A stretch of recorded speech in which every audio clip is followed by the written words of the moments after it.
warahmatullahi wabarakatuh. Apa kabar Anda semua? Semoga dalam keadaan sehat walafiat. Kembali berjumpa dengan saya, Subun Arif.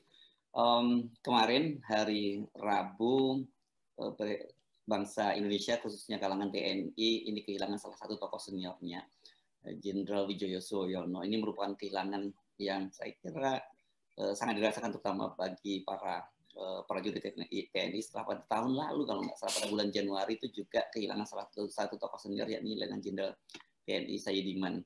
Beliau ini salah satu pemikirnya. Nah, saya akan mengajak Anda seperti biasa kalau ngobrol dengan TNI ini bersama dengan rekan saya Bung Slamet Ginting. Assalamualaikum Bung Slamet Ginting. Waalaikumsalam warahmatullahi wabarakatuh, Bung Hersu. Ya, kemarin Anda menghadiri ya pemakaman itu ya? Iya betul. Oke, jadi ada penting untuk memberikan perspektif ini, terutama kepada generasi muda, bukan hanya generasi muda Indonesia, tapi TNI saya kira penting juga untuk melihat siapa sih sebenarnya Pak Wijoyo Suyono ini, mengapa kemudian banyak sekali duka cita dan ucapan yang merasa kehilangan dengan wafatnya beliau ini. Ya, Bung Hersu, jadi pemakaman almarhum Pak Wijoyo Suyono ini termasuk banyak dihadiri perwira tinggi dari TNI maupun Polri begitu ya, dengan Inspektur Upacara Panglima TNI Jenderal Andika Perkasa, kemudian juga sambutan itu oleh mantan Wakil Presiden Jenderal Purnawirawan Tri Sutrisno, kemudian karangan bunga di pemakaman itu utusannya adalah Letnan Jenderal Kiki Sahnakri, mewakili Purnawirawan Angkatan Darat, mewakili Purnawirawan TNI Polri itu Jenderal Purnawirawan Agung Gumelar. Jadi di situ juga ada hadir Ketua Umum PPAD Letnan Jenderal Doni Monardo, juga mantan Danjen Kopassus juga ada, termasuk di situ ada Wakil Menteri Pertahanan Letnan Jenderal Herindra, ada juga Letnan Jenderal Sintong Panjaitan. Lengkaplah, banyak sekali. Mantan Kasat juga Jenderal Purnawirawan Agustadi Sasongko Purnomo juga hadir. Jadi beberapa senior TNI hadir di situ. Tadi Bung Hersu kemukakan setahun yang lalu itu Letnan Jenderal Saidiman Suryo Hadiprojo itu juga wafat. Setelah Saidiman itu ada lagi Pak Rais Abin, jadi pada bulan Maret. Ya, gitu. Pak Rais Abin, diplomat ini ya, diplomat termasuk. Ya, jadi saya kebetulan banyak mengunjungi beliau-beliau ini. Jadi 4 sebenarnya kuartet ini, Bung, yang masih hidup ketika itu. Saidiman itu jenderal pemikir, Rais Abin itu jenderal diplomat, Wijoyo ini jenderal tempur, kemudian masih ada sebenarnya yang masih hidup sekarang, itu Letnan Jenderal Purnawirawan Suryo. Suryo ini bekas asisten pribadi Presiden Soeharto bidang keuangan. Usianya 104 tahun, Bung Hersu. Dan masih hidup. Nah, ada juga di Jawa Barat, Sesda Lobang yang cukup terkenal, legendaris, ya, Mang Ihin, Letnan Jenderal Solihin GP, usianya 96 tahun, jadi lebih tua dari Wijoyo Suyono. Wijoyo Suyono ini sebenarnya dia lulusan Sodanco Peta yang termuda, jadi itu setingkat dengan Komandan Peleton Letnan II begitu dilantik. Dia itu sebenarnya tidak memenuhi persyaratan minimal waktu itu 18 tahun, lulusan SMP waktu itu. Jawa Timur dia ya? Itu belum, ya, tahun 45. Ya. Tahun 45. Nah, dia itu masih 16,5 tahun, tapi usianya dia tuakan gitu ya. Dulu kan mungkin masih bisa mengubah itu. Nah, yang menarik adalah kalau kita lihat biografi di buku-buku para jenderal itu, dia sering dijuluki dengan Jenderal Willy. Jenderal Willy. Jadi saya pernah tanya pada yang bersangkutan, kenapa dipanggil Willy? Jadi katanya ketika saya sekolah itu banyak orang-orang Sumatera Utara, Sulawesi termasuk Sulawesi Utara, itu susah sekali menyebut nama Wijoyo, apalagi ejaannya Widejo, Dejo. Susah lah katanya. udah Willy sajalah katanya. Jadi sampai Jenderal Maraden Panggabean waktu menjadi Panglima Angkatan Darat atau Kasat itu manggil dia Willy. Jadi semua ikut-ikutan manggil dia Willy. Jadi W. Sujono di papan namanya. Ya sudahlah, kata Panggabean juga, udah nama kau Willy aja lah katanya, Willy Sujono. Nah, jadi hampir semua palagan pertempuran diikuti oleh almarhum Wijaya Suyono ini. Misalnya ini kan dia sebenarnya keturunan Surakarta, Solo, tapi lahir di Tulungagung, besar di Surabaya, sekolah di Surabaya.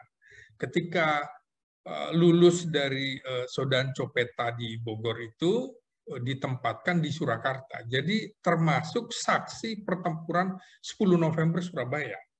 Jadi momen-momen penting juga bisa kita lihat ketika perebutan Irian Barat, yang bersangkutan menjadi komandan Brigade Para 4 Caduat Kostrad. Jadi dia ikut memimpin pasukan payung kita.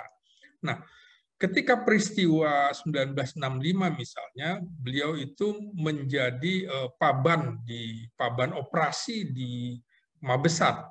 Jadi atasannya adalah Brigjen Moko Ginta, Maijen Jamin Ginting, kemudian juga yang lain-lain yang sebenarnya termasuk yang menyarankan kepada Kasat Jenderal Pangat waktu itu, Jenderal Yani, untuk dikawal pasukan khusus, bukan hanya pasukan yang sedikit itu. Jadi ketika peristiwa 65 pecah peristiwa itu juga yang bersangkutan sebenarnya banyak yang tidak tahu, dia bisa kendalikan pasukan KKO yang akan ke istana gitu. Ya, khawatir bentrok dengan pasukan-pasukan lain terutama Angkatan Darat. Dia jegat itu truk konvoi KKO dari Cilandak gitu ya. Dia ketegasannya bisa untuk mencegah terjadinya perang yang tidak diinginkan gitu. Nah, karena waktu itu kan KKO apa kata Hartono gitu, hitam kata Soekarno, hitam kata KKO, putih kata Soekarno, putih kata KKO. Nah, ini kan apa waktu menarik. itu pangkatnya Pak? Apa pangkat dan jabatan Pak Wijaya? Kolonel waktu itu, kolonel senior. Nah, dari situ kemudian sebelum jadi paban itu sudah sempat menjadi kepala staf RPKAD gitu ya. Nah, kemudian jadi yang ini bersangkutan pasukan Baret Merah ya beliau ini ya. Ya, Luzon Ranger Amerika kebetulan. Nah, dia juga yang menggantikan Sarwo Edi menjadi komandan RPK waktu itu, sudah ganti nama menjadi Puspasus, Pusat Pasukan Khusus, yang pimpinannya adalah Bintang 1. Nah, yang pertama mimpin Kopassus atau Puspasus waktu itu Bintang 1 adalah Wijaya Suyono itu. Nah, yang menarik adalah pada era 65 sampai 67 itu mungkin Kopassus atau RPK terlalu banyak dipuja-puji begitu, muncul di media massa termasuk televisi. Setelah itu, setelah Wijaya masuk, dia cek lagi kemampuan pasukannya. Kok ini kemampuan menembaknya menurun, mungkin karena jarang dilatih segala macam. Itu untuk kualifikasi Kopassus itu misalnya diserahkan 10 peluru, maka sasaran itu harus 10 peluru itu juga masuk. Nah, ini berkurang.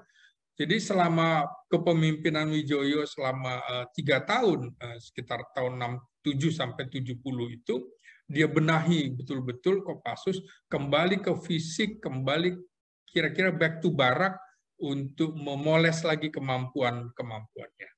Ya, menarik kemudian dia terkoneksi dengan banyak jenderal-jenderal yang sempat memimpin TNI. Misalnya ketika menjadi Pangdam Merdeka di Manado, itu ayahandanya Jenderal Gatot Nurmantio adalah ajudannya, ajudan Wijaya Suyono ini. Nah, jadi hubungan Gatot Nurmantio dengan Wijaya Suyono juga bagus. sampai sekarang termasuk kemarin di tanggal 6 Mei itu juga Hendro Priyono juga membesuk beliau di RSPAD.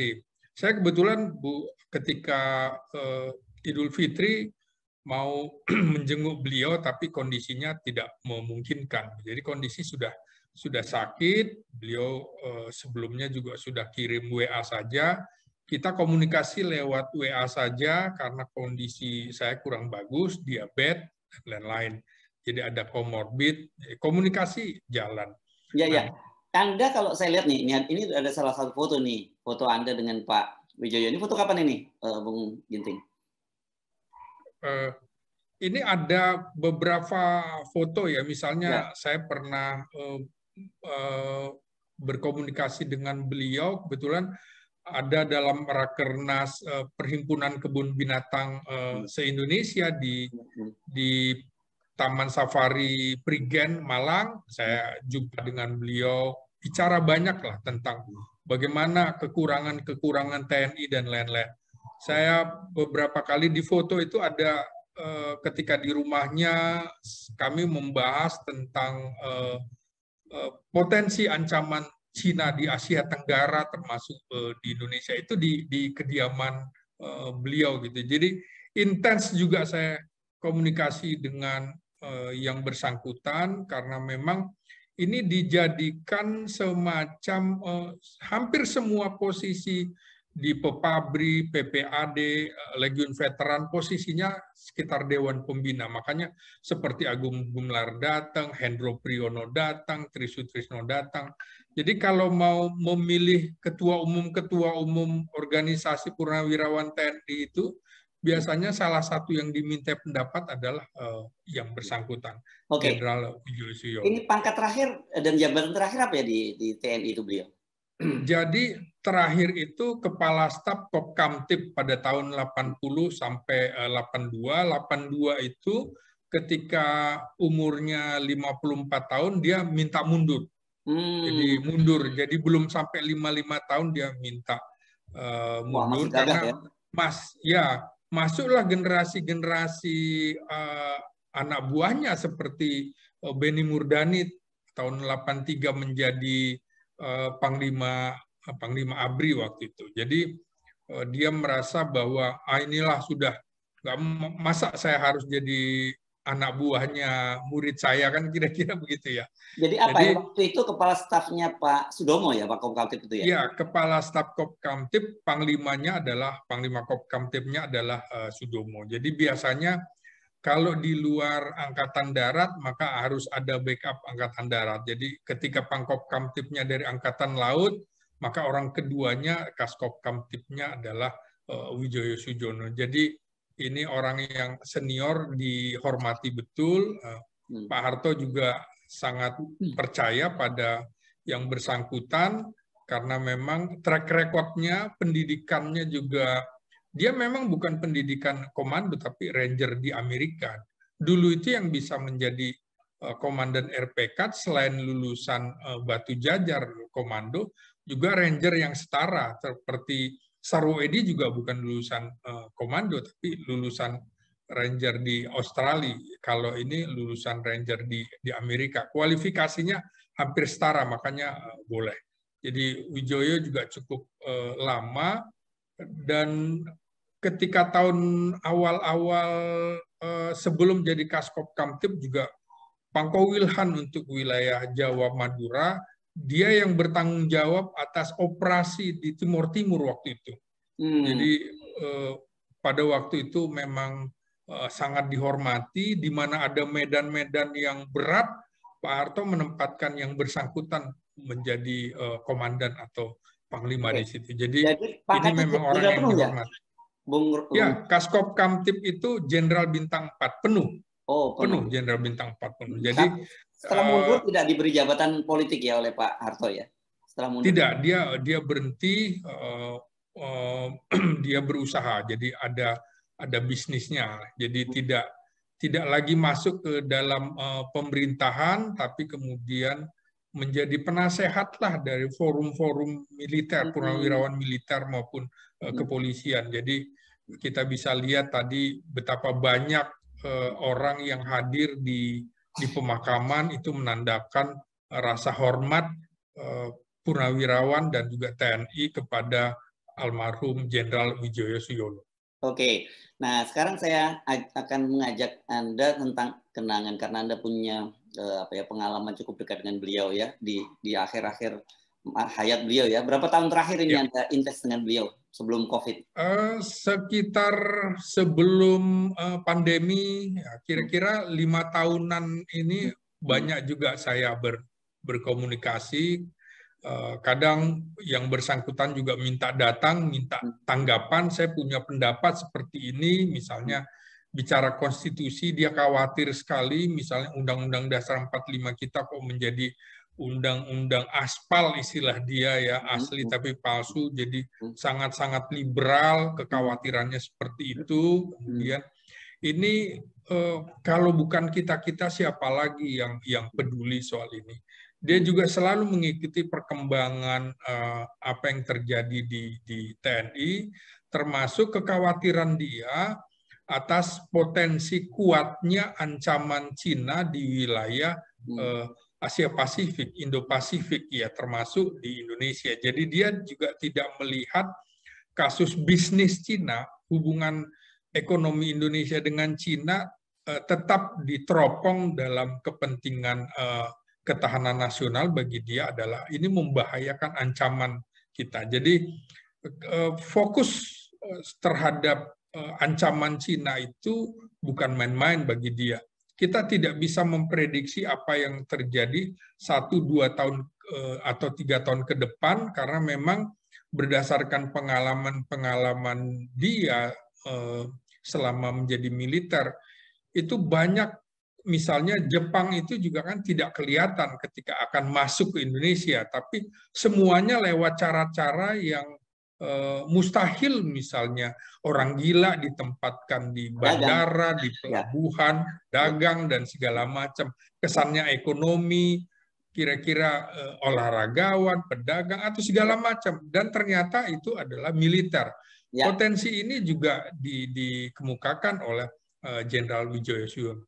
Oke, sedikit saya cerita. Saya punya pengalaman karena orang tua saya kan generasi 45 juga. Yang beliau cerita dulu, banyak sekali pedagang sebelum Jepang masuk, itu banyak sekali pedagang Jepang yang masuk ke Indonesia ya, jadi pedagang gitu. Di kota-kota besar, ini sampai ke beberapa kota-kota kecil juga. Nah, ketika invasi itu, ketika pasukan Jepang masuk, baru kita tahu bahwa mereka itu adalah mata-mata Jepang yang dimasukkan sejak awal. Dan itu mungkin yang menjadi kekhawatiran beliau, karena saya kira orang tua saya sama beliau itu pasti lebih senior. Orang tua saya pernah mengalami masa yang sama ya, saya kira menyaksikan yang sama ya.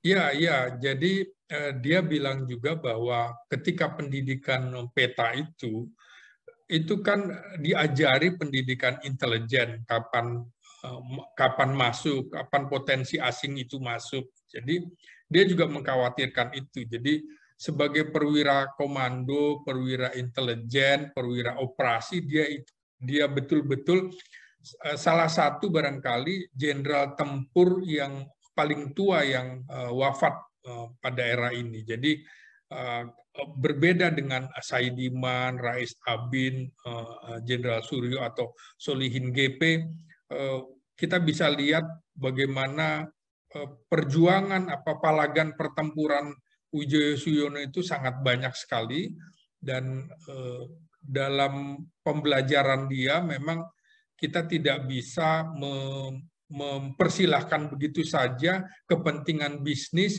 tanpa mencurigai ada potensi-potensi ancaman.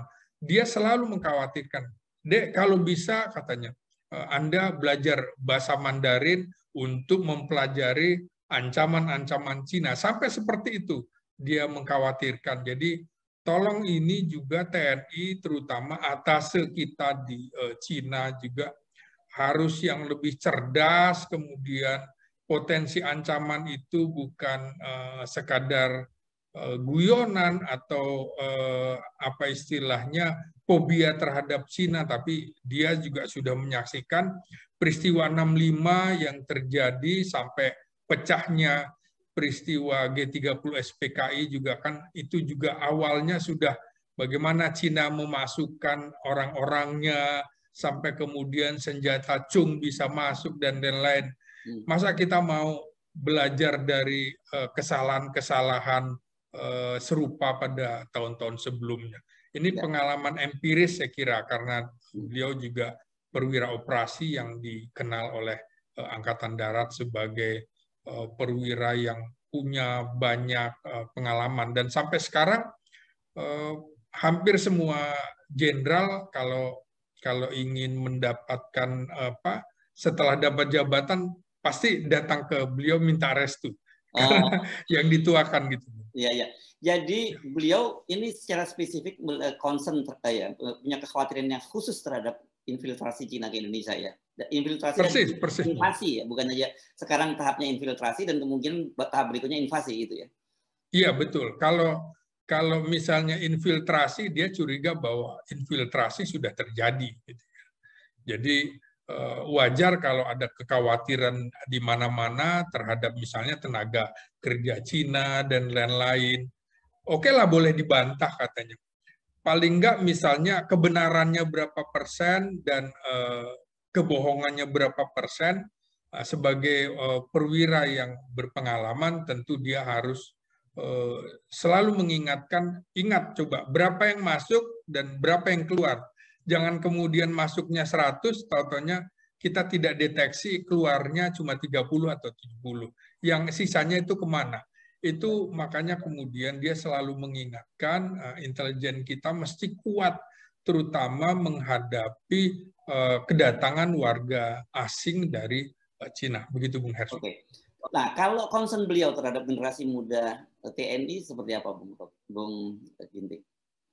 Iya, dia masih kerap diundang untuk menjadi dosen tamu, walaupun masih anu ya, cara berpikirnya masih runtut di beliau. Pikirannya masih bagus, jadi masih sering ikut dengan video lewat Zoom segala macam.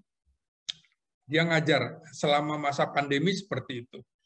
Misalnya acara di Persatuan Purnawirawan Angkatan Darat, di Popabri, beliau masih fresh. Jadi yang agak kurang dari beliau itu hanya pendengarannya, tapi kalau cara berpikirnya masih bagus. Dan jangan lupa, Bung, dia ini juga dikenal sebagai karateka yang tangguh. Itu salah satu ketua umum Porki yang pertama. Jadi makanya Jenderal Gatot juga waktu itu sowan pada yang bersangkutan untuk menjadi ketua umum Forki, katanya. Kalau saya tidak dapat restu dari beliau, enggak, karena beliau itu kan bekas komandan bapak saya juga. Bapak saya, kata Gatot Nurmantio, adalah bekas ajudan Pangdam Merdeka, jadi punya hubungan dekat. Begitu juga yang lain, Bu.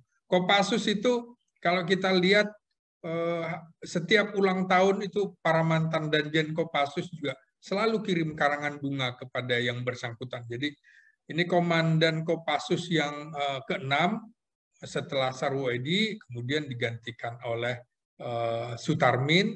Sutarmin baru digantikan oleh yang cukup legendaris juga Yogi SM.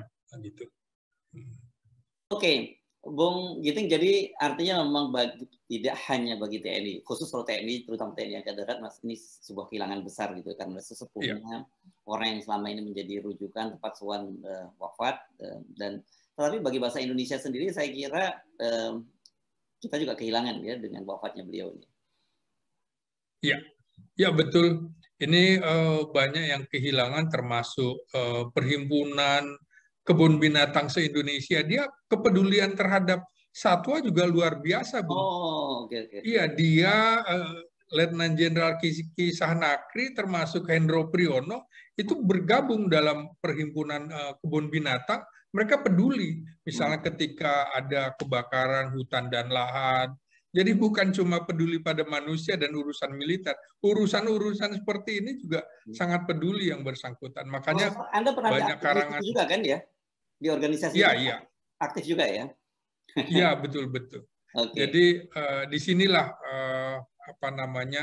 orang banyak kehilangan. Tadi juga Ketua Umum Perhimpunan Kebun Binatang se-Indonesia Rahmat Shah juga datang, juga utusan karate juga datang. Jadi macam-macam, Bung, yang datang itu. Jadi tadi saya lihat juga sejumlah purnawirawan yang sudah pakai kursi roda juga datang ke pemakaman ini, menandakan bahwa penghormatan terakhir kepada yang bersangkutan. Karena kalau tadi dibacakan oleh Garnison itu betapa banyaknya tanda jasa yang dimiliki. Lebih dari 20 yang dibacakan, mungkin nggak dibacakan semuanya, nggak sampai mungkin, Bung, halaman yang dicatat oleh Garnison gitu. Jadi betapa dia menjadi veteran dari banyak palagan pertempuran. Oke, baik. Terima kasih, Bung Slamet Ginting, atas perbincangannya ini. Sekali lagi kita ikut berduka cita atas wafatnya Jenderal Wijoyo Suyono, ya, Jenderal Purnawirawan Wijoyo Suyono. Assalamualaikum warahmatullahi wabarakatuh. Waalaikumsalam warahmatullahi wabarakatuh.